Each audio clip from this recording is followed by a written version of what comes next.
أعوذ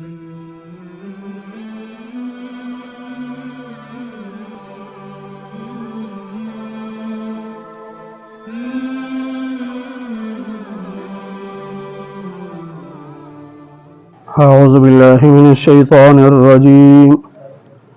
بسم الله الرحمن الرحيم.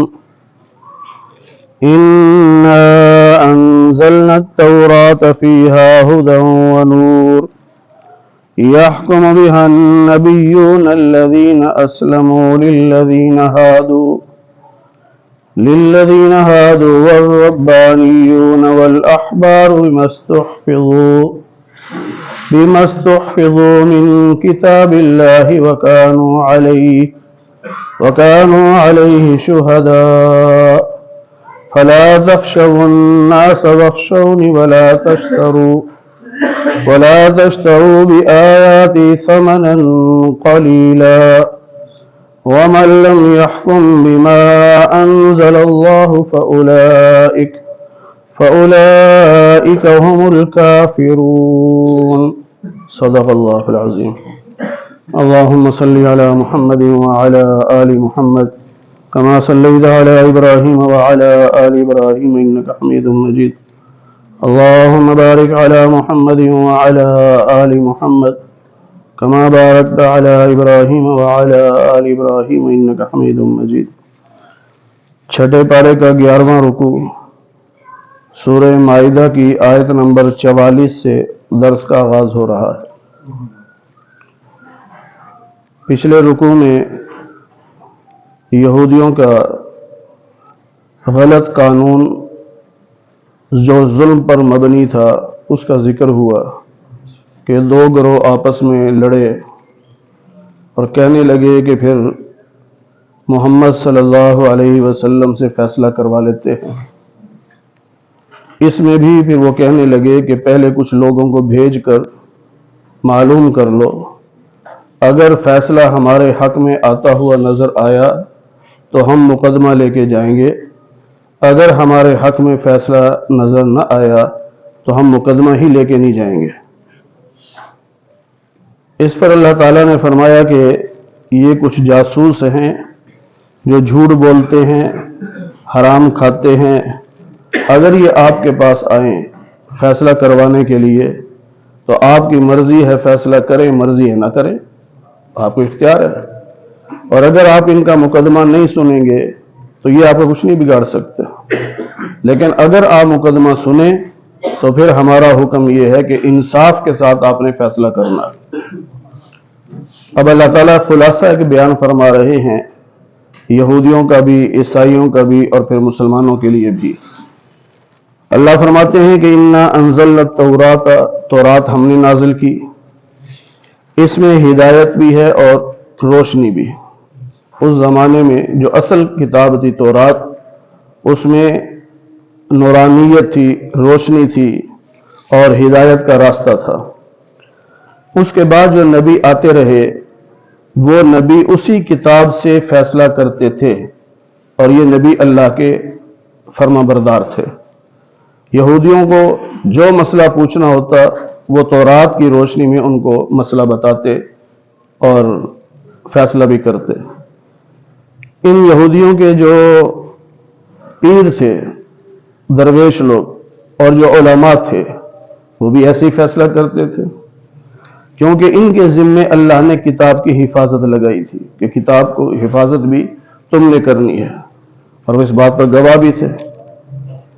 لیکن پھر بعد میں کیا ہوا کہ بعد میں لوگوں نے کتاب میں رد و بدل کر لیا، اپنی مرضی سے مسئلے لکھ لیے اور لوگوں کو مسئلہ بتا کر کہتے کہ اللہ کی کتاب میں یوں لکھا ہے، حالانکہ لکھتے خود تھے۔ تو اللہ کہتے ہیں لوگوں سے ڈرنے کی ضرورت نہیں، مجھ سے ڈرو اور میری آیات کو مفاد کی خاطر مت بیچو۔ آیات سے مراد احکام ہیں کہ اللہ کا کوئی حکم اسے کسی مفاد کی خاطر مت بیچو، یعنی جو فتویٰ مانگنے آیا، آپ نے دیکھا کہ یہ مجبور ہے تو آپ نے کہا کہ اتنے پیسے دو تو فتویٰ دیتا ہوں، تیرے حق میں دیتا ہوں، تو یہ اس طرح کی حرکتیں ہرگز نہیں کرنی۔ اور جو اللہ کے نازل کردہ قوانین کے مطابق فیصلہ نہیں کرتا وہ کافر ہے۔ اگلی آیت میں آ رہا ہے کہ وہ ظالم ہے، پھر اس سے آگے آ رہا ہے کہ وہ فاسق ہے۔ 3 الفاظ اللہ نے استعمال کیے کہ جو اللہ کے قانون کے مطابق فیصلہ نہیں کرتا وہ کافر ہے، ظالم ہے، فاسق ہے۔ کافر کب بنے گا؟ جب وہ اس قانون کا ہی انکار کر دے کہ ہم نہیں مانتے اس قانون کو۔ تو جب اللہ کے قانون کو نہیں مانا تو کافر ہو گیا۔ اگر مانتا ہے لیکن قانون ماننے کے باوجود کسی وجہ سے غلط فیصلہ کرتا ہے، ان قوانین کے مطابق فیصلہ نہیں کرتا، مانتا ہے لیکن فیصلہ ان کے مطابق نہیں کرتا، تو یہ ظالم ہے۔ اور اگر مانتا بھی ہے لیکن کوئی رشوت لے لی، کسی کا دباؤ قبول کر لیا اور فیصلہ غلط دے دیا تو یہ بڑا نافرمان ہے۔ 3 الفاظ استعمال فرمائے۔ پھر اللہ فرماتے ہیں کہ ہم نے ان کی کتاب تورات میں یہ بات لکھ دی تھی کہ بدلہ کیا ہوگا؟ ان النفس بالنفس، جان کے بدلے جان، اگر کسی کو قتل کیا تو اسے جواب میں قتل کیا جائے گا۔ والعین بالعین، آنکھ کے بدلے آنکھ، اگر کسی نے کسی کی آنکھ پھوڑ دی، ضائع کر دی، تو جس نے وہ آنکھ ضائع کی ہے اس کی آنکھ بھی ضائع کی جائے گی، یہ برابری ہوگی۔ والانف بالانف، ناک کے بدلے ناک، والاذن بالاذن، کان کے بدلے کان، والسن بالسن، اور دانت کے بدلے دانت۔ یہ تو مثال دے کے سمجھایا۔ پھر فرمایا والجروح قصاص، جس قسم کا کوئی زخم دے گا ویسا ہی زخم اس کو بھی دیا جائے گا، اس میں برابری کی جائے گی۔ ہاں اگر وہ مظلوم خود معاف کر دیتا ہے تو پھر یہ اس کے لیے کفارہ ہو جائے گا، یعنی معافی ہو جائے گی۔ ایک آدمی کی آنکھ پھوڑی ہے تو جس کی آنکھ پھوٹی وہ خود ہی کہتا ہے کہ میں بدلہ لے کے کیا کروں، اس بیچارے کا بھی نقصان ہوگا، تو چلو میں اس کو معاف کر دیتا ہوں۔ اگر یہ معاف کر دیتا ہے تو اس کی جان چھوٹ گئی، لیکن اگر یہ معاف نہیں کرتا تو پھر اسلامی سزا یہی ہے کہ جس طرح کا زخم اس کو لگا ہے اسی طرح کا زخم اس کو بھی لگایا جائے۔ وَقَفَّيْنَا عَلَىٰ آثَارِهِمْ، پھر ان کے پیچھے مسلسل ہم نے انبیاء کو بھیجا، یہاں تک کہ عیسیٰ بن مریم تشریف لائے، اور وہ اپنے سے پہلے کتاب تورات کی تصدیق کرنے والے تھے، عیسیٰ علیہ السلام خود، کہ تورات واقعی اللہ کی کتاب ہے۔ پھر ہم نے عیسیٰ علیہ السلام کو انجیل دی، اس انجیل میں بھی ہدایت اور نور دونوں چیزیں، اور یہ انجیل بھی اپنے سے پہلے جو کتاب ہے تورات اس کی تصدیق کر دی، اور اس انجیل میں ہدایت بھی ہے اور متقیوں کے لیے نصیحت بھی۔ اپنے اپنے زمانے میں جب یہ کتابیں تھیں، اب صرف اتنا ایمان لانا ضروری ہے کہ یہ اللہ کی کتابیں ہیں، بس اس سے آگے نہیں۔ اب ان پر نہ عمل ہوگا اور نہ ان میں جو باتیں لکھی ہیں ان پر یقین کرنے کی ضرورت ہے، بس صرف اتنا کہ تورات، زبور، انجیل یہ تینوں آسمانی کتابیں ہیں، اللہ کی کتابیں ہیں، اتنا ایمان لانا ضروری ہے۔ وَلْيَحْكُمْ أَهْلُ الْإِنجِيلِ، انجیل والوں کو چاہیے، یعنی عیسائیوں کو بھی چاہیے کہ فیصلہ کریں اللہ کے قانون کے مطابق، اور جو نہیں کرے گا وہ نافرمان ہوگا۔ وَأَنزَلْنَا إِلَيْكَ الْكِتَابَ بِالْحَقِّ، جس طرح اللہ نے تورات نازل کی موسیٰ علیہ السلام پر، انجیل نازل کی عیسیٰ علیہ السلام پر، تو اللہ کہتے ہیں کہ ہم نے آپ پر کتاب اتاری ہے جو سچی کتاب ہے اور پہلے کتابوں کی تصدیق کرتی ہے، یعنی قرآن مجید۔ وَمُهَيْمِنًا عَلَيْهِ، اور پہلی آسمانی کتابوں کی محافظ بھی تو قرآن مجید ہے نا۔ اگر قرآن ہمیں نہ بتاتا کہ تورات، زبور، انجیل بھی کتابیں ہیں اللہ کی تو ہمیں کیسے پتہ چلتا؟ تو آج تک ان کتابوں کے جو نام محفوظ ہیں وہ قرآن کی وجہ سے محفوظ ہیں۔ قرآن خود بھی محفوظ ہے اور پہلے تینوں آسمانی کتابوں کی بھی حفاظت کرنے والا۔ فَاحْكُمْ بَيْنَهُمْ بِمَا أَنزَلَ اللَّهُ، اب نبی علیہ السلام کو بھی اللہ یہی فرما رہے ہیں کہ آپ بھی لوگوں کے درمیان فیصلہ کریں تو اللہ کے قانون کے مطابق فیصلہ کریں، لوگوں کی خواہشات کے پیچھے نہیں چلنا۔ جب حق آپ کے پاس آ گیا، اللہ نے قانون دے دیا، اب اگر کوئی فیصلہ کروانے آتا ہے تو آپ نے اللہ کے نازل کردہ قانون کے مطابق فیصلہ کرنا ہے، یہ نہیں دیکھنا کہ لوگ کیا چاہتے ہیں. لِكُلٍّ جَعَلْنَا مِنْكُمْ شِرْعَةً وَمِنْهَاجًا، ہم نے تم میں سے ہر ایک کے لیے یعنی ہر امت کے لیے قانون بنایا اور قانون پر چلنے کا راستہ بھی بتایا.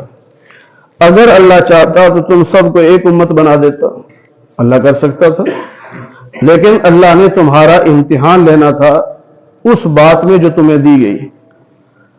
یہودیوں کا امتحان ہو گیا تورات میں، عیسائیوں کا امتحان ہو گیا انجیل میں، ہمارا امتحان ہو گیا قرآن میں کہ تمہیں قرآن دیا ہے، اب دیکھتے ہیں کہ تم عمل کرتے ہو کہ نہیں کرتے، قرآن کے قانون کو مانتے ہو یا نہیں مانتے. تو یہ امتحان لینے کے لیے اللہ تعالیٰ نے الگ الگ امتیں بنائی، الگ الگ کتابیں دی. فاستبقوا الخیرات، پس تمہیں چاہیے کہ نیکی کے کام میں آگے بڑھو. الی اللہ مرجعکم جمیعا، تم سب نے اللہ کی طرف لوٹ کے جانا ہے. پھر جن باتوں میں تم اختلاف کر رہے ہو اللہ اس میں تمہیں باخبر کرے گا، بتائے گا کہ جن باتوں میں تم اختلاف کر رہے تھے ان میں صحیح کیا ہے، غلط کیا ہے. یہ اللہ فیصلہ کرے گا قیامت کے دن. پھر حکم دیا وَأَنِحْكُمْ بَيْنَهُمْ، ان کے درمیان فیصلہ کیجئے، بِمَا أَنزَلَ اللَّهُ، اللہ کے نازل کردہ قوانین کے مطابق. وَلَا تَتَّبِعْ أَهْوَاءَهُمْ، لوگوں کے پیچھے نہیں چلنا. وَاحْذَرْهُمْ، اور لوگوں سے بچتے بھی رہیں، کہیں ایسا نہ ہو کہ وہ اللہ کے قانون سے آپ کو بہکا دیں. جب آدمی لوگوں کے پیچھے چلتا ہے کہ لوگ خوش ہوں تو پھر ایسا وقت بھی آ جاتا ہے کہ لوگ اس سے ایسا کام کروائیں گے جو دین سے ہٹ کے ہوگا. اس لیے فرمایا کہ لوگوں کی پرواہ نہ کرنا. اگر لوگوں کی پرواہ کرو گے تو ہو سکتا ہے کہ وہ آپ کو اللہ کے قانون سے ہٹا دیں. ہمارا یہی ذہن بنایا جاتا ہے نا کہ لوگ کیا کہیں گے. ہر بندہ ہی کہتا ہے کہ اگر یہ کام کروں گا تو لوگ کیا کہیں گے، اگر ایسے چلوں گا تو لوگ کیا کہیں گے، ایسا لباس پہنوں گا تو لوگ کیا کہیں گے. ہمیں اسلام یہ نہیں سکھاتا کہ لوگ کیا کہیں گے. ہمیں تو اسلام یہ سکھاتا ہے کہ تم یہ فکر کرو کہ میرا رب کیا کہے گا، میرا نبی کیا کہے گا. بس جس کام پر دیکھا کہ اللہ راضی، اللہ کا رسول راضی، لوگوں کی پرواہ نہ کرو، وہ کام کرو بس. پھر فرمایا کہ فَإِن تَوَلَّوْا، اگر یہ لوگ منہ پھیر لیں کہ اللہ کے قانون کے مطابق فیصلہ سننے کو تیار نہیں، تو فَعَلَمْ، تو آپ جان لیں، أَنَّمَا يُرِيدُ اللَّهُ، کہ اللہ یہ چاہتا ہے کہ بعض گناہوں کی ان کو سزا دے. دنیا میں سزا دیتا ہے اللہ، لیکن سارے گناہوں کی نہیں، بعض گناہوں کی. سارے گناہوں کی سزا کے لیے رب نے آخرت رکھی ہے. ظہر الفساد فی البر والبحر بما کسبت ایدی الناس، خشکی میں اور تری میں جو فساد ہوتا ہے یہ تمہارے کرتوتوں کی وجہ سے ہے، اور بعض گناہوں کی سزا اللہ دیتا ہے تاکہ تم واپس آ جاؤ. سارے گناہوں کی سزا نہیں دے رہا. تو یہاں بھی اللہ فرماتے ہیں کہ اس بات کو جان لیں کہ اللہ بعض گناہوں کی سزا ان کو دینا چاہ رہا ہے، کیونکہ اکثر لوگ نافرمان ہوتے ہیں. لوگ اکثریت سے پوچھو، بھی اکثریت کیا پتہ. جس معاملے کے لوگ ہوں اس معاملے کی اکثریت دیکھی جاتی ہے. مثلا کوئی کام میڈیکل لائن کا ہے، اب میڈیکل کے جو ڈاکٹر وغیرہ ہیں ان کا بورڈ بیٹھا ہے، اب کہیں گے کہ ان میں سے اکثریت دیکھو کیا کہتی ہے کہ وہ سب ایک فیلڈ کے ہیں. یہ نہیں ہے کہ معاملہ میڈیکل کا ہے، کہتے ہیں محلے میں الیکشن کرا لو، اکثریت کیا چاہتی ہے، یہ اکثریت کو پتہ ہی نہیں میڈیکل کی لائن کا. بالکل اسی طرح بعض لوگ کہتے ہیں اور جی نمازیوں سے پوچھ لو. بھائی نمازی ہیں لیکن سارے نمازی تو دین کو نہیں جانتے. ہاں اگر علماء ہیں، 5-6 علماء بیٹھے ہیں، پھر کہا جا سکتا ہے کہ ان علماء میں سے اکثریت کا فیصلہ مان لو، کیوں سارے عالم ہیں. لیکن یوں کہنا کہ جی نمازیوں سے پوچھ لو، بھائی نمازی تو عالم نہیں ہے. اسی طرح آپ نے دیکھا ہوگا بعض جگہ مسجد میں پھڈے پڑتے ہیں اور گورنمنٹ کیا کہتی ہے، محلے میں الیکشن کراؤ جی، کون اس مسجد میں فلاں امام کو پسند کرتے. بھائی محلے والے 90% نماز نہیں پڑھتے، 5% نماز پڑھتے ہیں. اگر آپ کو کوئی اعتراض ہے بھی تو نمازیوں سے پوچھ لو نا، جو آتے ہی نہیں ان سے پوچھنے کی کیا ضرورت ہے. تو جس فیلڈ کے جو لوگ ہوں اس فیلڈ میں اکثریت جو ہوتی ہے اس کو دیکھنا چاہیے. افحکم الجاہلیت یبغون، کیا یہ لوگ زمانے جاہلیت کے فیصلے چاہتے ہیں کہ اسلام سے پہلے جیسے ظلم ہوتا تھا اس طرح کے فیصلے کریں؟ ومن احسن من اللہ حکما، اللہ سے بہتر کس کے فیصلے ہو سکتے ہیں؟ جب اللہ نے تمہیں قانون دے دیا ہے، فیصلے بتا دیے ہیں، تو اس کے مطابق فیصلے کرو، لیکن یہ مانے گا وہی جس کو اللہ پر یقین ہوگا۔ لقوم یوقنون، جو اللہ پر یقین نہیں رکھتا وہ اللہ کے قانون بھی نہیں مانتا، وہ کہتے نہیں جی میں جو کہتا ہوں وہ ٹھیک ہے۔ نعوذ باللہ، اللہ کو نہیں پتا کہ قانون کیسا ہونا چاہیے اور کس میں لوگوں کی خیر خواہی ہے، اللہ کو تو پتا نہیں۔ آج 15ویں صدی میں لوگوں کو پتا چل گیا کہ اس میں بھلا ہے، نہیں۔ ہمیشہ یاد رکھیے اللہ نے جو قانون دیا ہے، جو حکم دیا ہے، اسی میں بہتری ہے، اللہ سے زیادہ بہتر فیصلہ کرنے والا کوئی بھی نہیں۔ اللہ ہمیں قرآن کریم کی صحیح سمجھ نصیب فرمائے۔ الحمدللہ رب العالمین والعاقبۃ للمتقین والصلاة والسلام علی سید الانبیاء والمرسلین وعلی آلہ واصحابہ اجمعین۔ اے اللہ ہم سب کے صغیرہ کبیرہ گناہوں کو معاف فرما۔ اے اللہ درس قرآن کو اپنی بارگاہ میں قبول فرما۔ بیماروں کو صحت کاملہ نصیب فرما، بے روزگاروں کو حلال رزق نصیب فرما، حرام کے لقمے سے ہماری حفاظت فرما۔ اے اللہ جتنے مسلمان دنیا سے جا چکے سب کی مغفرت فرما دے۔ اے اللہ سب کو جنت الفردوس میں اعلیٰ مقام نصیب فرما دے۔ اے اللہ ہم سب کو قیامت کے دن حضور نبی پاک صلی اللہ علیہ وسلم کی شفاعت نصیب فرما، جنت میں آپ کی رفاقت نصیب فرما، آپ کے دست مبارک سے حوض کوثر کا پانی پینا نصیب فرما۔ اے اللہ جیسے آج ہم آپ کے گھر میں آپ کے قرآن کے نام پر اکٹھے ہیں، اے اللہ ہم سب کو جنت میں بھی اکٹھا فرما دے۔ اے اللہ محض اپنے فضل و کرم سے حضور نبی پاک صلی اللہ علیہ وسلم کے صدقے سے ہماری دعاؤں کو قبول فرما لے۔ وصلی اللہ علی النبی الکریم برحمتک یا ارحم الراحمین۔